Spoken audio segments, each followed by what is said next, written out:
여러분과 함께 하고 있습니다. 진실과 함께 하고 있습니다. 이 나라와 또 우리 아이들과 함께 하고 있습니다. 안녕한가 전역의 안전 빵빵입니다. 오늘의 저희 하이라이트라고 할 수 있는 이 민주당의 김경수 지키기. 자, 민주당에서 설날 뭐 민심을 보니까 김경수는 억울하다 막 이러면서 집회도 열고 난리도 아니었습니다. 근데 이게 결국은 역풍을 불러일으켰습니다. 진짜 이런 걸 갖고 깨소금이라고 할 수 있겠죠? 네. 자. 예, 김경수한테 뭐 꽃바구니에다가 그다음에 김경수 집회가 열렸는데 어저께 제가 그걸 이제 필름으로 봤는데요. 뭐라고 하냐면 김경수는 죄가 없다. 김경수는 결백하다. 우리가 늘 옳았고 우리가 늘 승리한다. 이러면서 서슬퍼렇게 이제 김경수 지키기 집회를 했습니다. 그런데 조사를 해보니까요. 법정 구속에 대해서 잘했다고 52%가 나왔어요. 37%가 아니다. 이렇게 나왔는데 자, 그 민주당의 김경수 지키기 이거는 거의 눈물겨울 정도가 아니라 이거는 전 당이 왜냐하면은 자신들도 김경수와 동반자이기 때문에 여기서 밀리면은 문재인 대통령도 넘어간다 이러는 거예요. 그러면서도 이제 이 사람들이 얘기하는 게 우리 댓글은 달라. 왜냐하면은 쟤네는 국정원이 했잖아. 우리는 우리 당 차원에서 뭐 한 거야 뭐 이러는데 이 말도 굉장히 군색하다는 걸 그들도 알고 있습니다. 국정원 국가기관 맞습니다. 잘못했습니다. 그런데 이 공당이라는 거, 더불어민주당이라는 거는 국고 보조금을 받는 또 하나의 정치 결사체입니다. 국정원 못지않은 신뢰와 국정원 못지않은 의무와 책무가 있는 단체입니다. 그런데 그렇게 얘기하면 자기네들은 국정원보다 못한 단체라는 거를 자백한 거 아니겠습니까? 그래서 저는 요즘 한국당도 그렇지만 민주당도 머리가 잘 안 돌아가고 진짜 인재가 부족하다 이런 생각이 듭니다. 그러니까 이제 한국 정치의 가장 큰 또 정치인이라고 표현하겠습니다. 사고의 틀에서 이제 집단 사고, 자기들끼리 몰려다니는 사고 있지 않습니까? 두 번째 소망적 사고. 모든 게 우리의 희망대로 될 것 같다. 희망을 전제로 결정을 하고 판단을 하는 겁니다. 그런데 이제 지금 김경수 씨를 보면서 집단 사고의 그 폐해를 전 느껴요. 자기들끼리 모여서 자기들끼리 이야기하니까. 이 양반들이 수도권에 있는 평범한 직장인들한테 물어보고 또 영남도 가보고 해야 되는데 자기들끼리 모을 수 있으면은 저 이번에 제일 골 때린 게 매년 여러분들 매년요 이제 설 끝나고 그 다음 날 연휴 끝나고 나면 신문에 나옵니다. 민심 찾기가 나옵니다. 그렇죠. 정치인들의 민심. 저도한테도 전화가 와요. 이번에 가보니까 민심이 어떻습니까? 이번에 그 민주당의 사무총장이라는 분이 민심이라는 이야기에서 쫙 이야기를 하는 거예요. 가니까 김경수가 무슨 이제 죄를 졌냐? 구속 잘못됐다라고 한 민심이 대다수였다라고 하는데 제가 코웃음 쳤습니다. 자, 두 번째 여기는 두 가지 측면이 있어요. 1. 민심이 아니라 본인이 언론용을 하고 싶은 이야기를 전달했거나 아니면 100배 양의 민심이라면 어떤 민심이냐. 자기 지지자들 민심을 가져와서 민심으로 오도하고 팔아먹는 겁니다. 그런데 마찬가지예요. 기자들이 설 연휴 끝나고 국회의원들한테 지역 민심 어떤가 물어보면 안 돼요.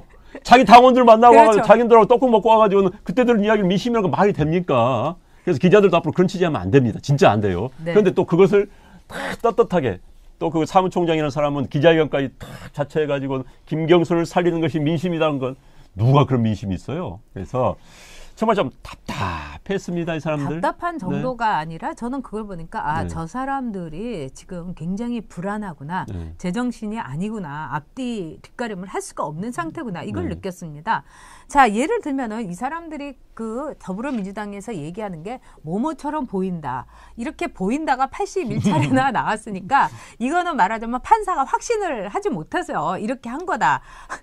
보인다라는 거는요 모든 법조문에 있는 겁니다. 판결문에. 왜 그러냐면 판사는 제3자이기 때문에 당연히 뭐뭐이다 이렇게 얘기를 하지 않고 뭐뭐로 보이는 것으로 상당한다. 이런 판결문이 많습니다. 그러니까 어저께 박영선이 뭐 81회가 보여서 이거는 뭐 판사가 뭘 제대로 확신이 없었다 이런 거는 한마디로 여러분 판결문을 제대로 읽지 않아서 그렇고 두 번째 무식해서 그렇습니다. 제가 웬만해서 남한테 무식하다는 소리 안 듣는데 이 박영선 씨가요 옛날에 저도 국회에 있을 때, 재경위에 있을 때 국세하고 지방세를 이걸 구분을 못 해가지고 큰 화제가 돼갖고 망신을 당한 적이 있어요. 네. 이번도 그렇습니다.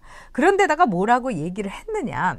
81회를 보인다가 그렇게 많다고 난리를 쳤더니 그 주광덕 의원이 말은 잘했어요. 거기 문재인 대통령과 판결문에 보면 문재인 대통령과 공범이라는 얘기가 91회나 나온다. 이거는 어떻게 얘기하겠냐. 정말 오랜만에 한국당에서 홈런 제대로 쳤습니다. 주광덕 의원이. 근데 여러분에게 이제 제가 이제 말씀드리고 싶은 것은 이 박영선 의원이 이제 유튜브로 막 하면서 시장을 막 돌아요. 구로 시장에서. 그러면서 한다는 말이 뭐라고 하냐면 10명을 만났는데 그중에 6명이 너무했다고 얘기를 한다는 거예요. 아니 10명 만나갖고 6명 얘기하는 거 진짜 이거 너무 심한 거 아닙니까? 당원들만 있는 사무실 가서 이야기한 거죠. 굳이 그 통계도 아마도 본인이 만들어낸 통계의 가능성이 저는 99%라고 생각합니다만은. 네. 근데 이제 우리 뭐 성창호 네. 이 양반 별명이 벽창호래요. 네. 그냥 원칙대로 앞에만 보는 사람이랍니다. 그 법정 판사들 내에서는 그렇게 있다는 거예요. 그 양반이 무슨 뭐 정치적으로 고려했다, 양승태 그거 아니래. 본질은 그게 아니고요. 또 하나는 이제 구속도 본질은 아닙니다. 네. 지금 여러분은 자꾸 사람들이 구속했니 안 했니 했는데 구속 안 할 수도 있어요. 저는 네. 김경수 구속 안 할 수도 있습니다. 여기서 중요한 것은 유죄냐 무죄냐 1심에서. 대한민국은 30년입니다. 3번 가운데 최소한 한 번은 지금 유죄 판결이 나왔어요. 이게 문제인 겁니다. 그 유죄 판결의 내용은 뭐냐. 대한민국 민주주의의 근간인 대의민주주의를 극도로 훼손시킬 수 있는 민의의 왜곡, 여론 조작을 했다는 것이 핵심입니다. 그래서 대통령이 당선이 됐다는 게 핵심인 거예요. 구속이 중요하지 않습니다. 유죄가 판결됐다는 건. 문제는 또 하나 여기는 과연 여기서 지금 허위범 특검이 그 문제를 좀 제대로 수사를 못했다고 그래요. 자, 문재인 대통령과는 어떻게 연관이 있었느냐. 그 다음에 자 경인선 가자 했던 그럼요. 김정숙 여사님입니다. 표현이 잘 안 됩니다만 우리 여자는 맞아요. 네, 네. 여사님은 관계가 있느냐 없느냐 몰랐느냐 그렇죠. 지시를 했느냐 공범관계냐 이 부분을 파헤치지를 못한 거예요. 그게 한계입니다. 그래서 지금부터 관심사는 김경수가 유죄다. 그러면 청와대에 있는 분들은 어떻게 됐을 것인가. 네. 이게 지금 핵심입니다. 사건은. 네. 김경수가 깜빵 갔네 안 갔네가 중요한 게 아니에요. 그렇습니다. 그렇다 보니까 지금 민주당 사람들은 이제 그것까지 알고 하는 것인지 감성적으로 일단 대들으려고 하는 것인지 모르겠습니다만은 저는 알고 한다고 생각해요. 그렇죠. 알고 하려고 네. 지키려고 하는 것이죠. 그래서 세게 나오면서 판사를 비판해야만이 이것에 대한 프레임을 바꾸려고 하는 겁니다. 구속이 부적절하다. 그게 그렇죠. 중요한 거 아니에요. 사람들은. 아니 현직 도지사가 어디 도망을 가고 증거인멸을 하느냐 무슨 구속이냐. 그런데 그 논리대로라면요.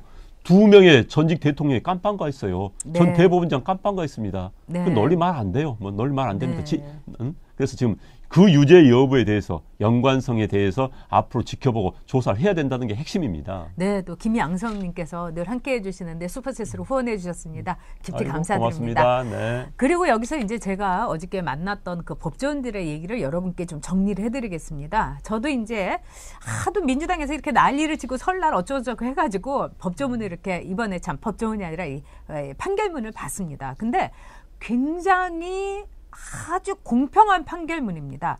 예를 들면은 모든 증인신문 그다음에 거기 나온 변호사 다 해갖고 그렇게 다 본 겁니다. 그러니까는 걸릴 걸 걷는 거예요. 네. 그래서 모든 정황 증거에서 김경수의 개입이 인정된다. 유죄 확률이 80%였기 때문에 이런 판결문을 썼다는 게 거의 다 보입니다. 네. 근데 한 이제 법조인이 이런 얘기를 했어요. 여기서 참 이 자기가 성창호 판사의 법조문을 평가한 판결문을 평가한다. 왜냐하면은 의심스러운 요만큼이라도 의심스러운 데에 있어서는 피고인의 이익에 상충하지 않는다. 이런 거를 이렇게 계속 이제 얘기를 했다는 겁니다. 그래서 형사법상 여러 해석이 나올 수 있을 때는 피고에게 유리하게 해석하는 원칙을 지켰다는 겁니다. 네. 이 정도면 어마어마한 거죠. 네. 그래서 한마디로 이 판결문에 대해서 아주 그 나이 드신 분이 법과 양심에 따른 판결문이었다. 이렇게 이제 규정을 해주셨습니다. 또 두 번째. 여기서 이렇게 우리는 정의다, 우리가 얘기하면 늘 옳다, 우리가 얘기하면 승리한다 이러면서 막 그 사법부를 흔드는 데 대해서 한 젊고 아주 똑똑한 신참 법조인이 이런 얘기를 했습니다. 그러면 국가 사법주의는 왜 있냐고요. 자기네들이 그냥 무죄 추정 무조건 그렇지. 해가지고 하면은 다 죄 없고 다 하는 건데 국가사법주의는 왜 있으며 그러면 사법부는 완전히 당신들의 허수아비냐 이렇게 이제 물었습니다. 그러면서 무죄 추정 원칙을 갖고 박영선 의원이 뭐 자전거 훔친 거 몰랐으면 훔친 자전거 모르고 타면 걔는 무죄 아니냐 이런데 택도 없는 소리를 한 겁니다. 왜? 무죄 추정이라는 것은 무죄로서 보는 것을 출발하는 거지 끝까지 무죄로 보는 게 아니라는 거죠. 일단 무에서 출발해서 유로 가는 거죠. 여기서 어떤 죄가 있는지를 공평하게 보는 겁니다.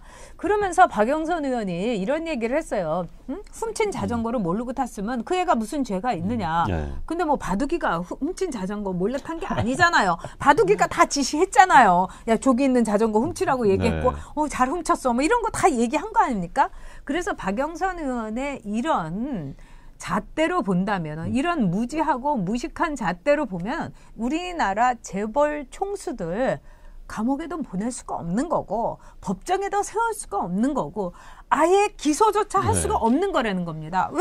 재벌 총수들이 직접 개입한 게 하나도 없잖아요. 그렇죠. 하나도 없잖아요. 그냥 보고받고 고개 끄덕이는 거 갖고 정황 증거를 다 해가지고 여러 개를 이렇게 봐서 재벌 총수들이 지금 이런 식으로 배임했다, 뭐 횡령했다 이런 식으로 해갖고 공동 정범으로 만든 거 아닙니까? 그렇기 때문에 이 더불어민주당의 박영선 의원이 얼마나 무식하고 무지한지 정말 돌아버리겠다고 평소에 고운 말만 쓰는 분이 그렇게 얘기를 하시더라고요. 그러니까 그 논리대로라면은 문재인 대통령 다 조사받고 지금 다 들어가야 되는 겁니다. 그 논리대로라면 그러니까. 자, 그런데 지금 재밌는 게 저는 그 민주당 내에서 이른바 법조인 출신들의 동향을 한번 유심히 봤어요. 안 나타나죠. 안 나타나죠. 정상적이라면은 법조인들 들고 일어납니다. 이건 뭐 말이 안 된다 할 텐데 법조인 출신들은 다 말도 안 해요. 박주민이라는 친구만 처음에 좀 나서 이야기하다가 지금 어디 갔는지 소식이 꼬리 없죠? 내렸죠. 왜? 처음에는 판결문을 못 읽어본 거예요. 못 읽어본 판결문이 그 다음 날 나왔습니다. 판결 한 170페이지 정도 되는데 그걸 이제 꼼꼼히 읽어본 순간 할 말 없는 거죠. 손 든 거예요. 이거 괜히 이거 우리 전쟁 더 커게 벌였다가는 청와대 불꽃 튈 수밖에 없다. 그 판결문에 보면은 그러니까 검찰의 허위범 특검이 쓴 수사 보고서에 김경수 여사를 봐준 듯한 게 너무 많이 나온 거예요. 거기 보면은 김경수 여사 조사를 하지 않고 이러한 정황상 김경수 여사는 관계가 없는 것으로 보인다는 식으로 다 쳐낸 겁니다. 허위범 특검이. 근데 이걸 이제 다 까지고 문제 된다? 아닌 거예요. 그다음에 판결문을 딱 보는 순간 야 이건 빼도 박도 못하게 생겼거든. 그럼요. 증거 90페이지입니다. 증거 보니까는 법조인들도 법조인들 기본 양심 있잖아요. 거기에 휙 돌려버린 거예요. 배운 게 있으니까 그래도. 본인이 반하는 거죠. 상식에. 그러니까 거기에 휙 돌려버린 거고. 그러니까 이제 정치인, 안 읽어본 정치인 출신들만 이제 써준 대로 이제 가서 치고 나오는 거예요. 지금 잘 보십시오. 그 동네 법조인 출신들 입 꽉 다물고 있습니다. 그러니까 무식하면은 용감하다고. 그럼요. 이번에 김경수 지키기, 민주당의 김경수 지키기, 박영선을 비롯한 이 사람들의 결론은 무식하면 용감하다입니다, 여러분. 맞습니다. 아, 참. 김정민님께서 경인선 가장의 남편은 빨리 특검 갖고 처벌받자. 진짜 우리가 이렇게 볼 때 이 나라가 백척간두에 있습니다. 아직 저희가 비건이 오질 않아갖고 오늘 그 주제를 다루려고 하다가 좀 더 봐야 될 것 같아서 했는데 저희가 월요일 날 그 주제에 대해서 비건 정리도 하고 공부도 많이 해갖고 여러분하고 같이 얘기를 하도록 하겠습니다. 이 시간에는 저희는 여러분들은 이 정말 들어오시는 분들은 보통 분들이 아니에요. 그럼요. 그렇기 때문에 여러분들이 저희가 여러분들한테 조금이라도 전달해 드릴 게 있으면 그걸 가지고 진짜 100배, 1000배로 영향력을 끼칠 분들이기 때문에 여러분들은 저희에게 너무 소중합니다. 우리 힘내요. 감사합니다. 주말에 즐겁게 지내시면서 이 나라에 그래도 희망은 있다고 여러분. 정말 낙관적인 사고로 우리 안영환 의원이 늘 낙천적이거든요. 여러분 이 나라에서 끝까지 삽시다. 긍정의 힘을 믿습니다. 우리가 대한민국입니다. 저도 감기 납고 오겠습니다. 대한민국의 주인은 여러분과 그다음에 저희들입니다. 그리고 우리 아이들에게 훌륭한 대한민국 물려줍시다. 오늘 금요일인데도 고맙습니다. 시청자 여러분이 1600분이나 끝까지 마지막까지 해주셨네요. 감사합니다. 고맙습니다. 감사합니다. 월요일에 뵙겠습니다. 고맙습니다.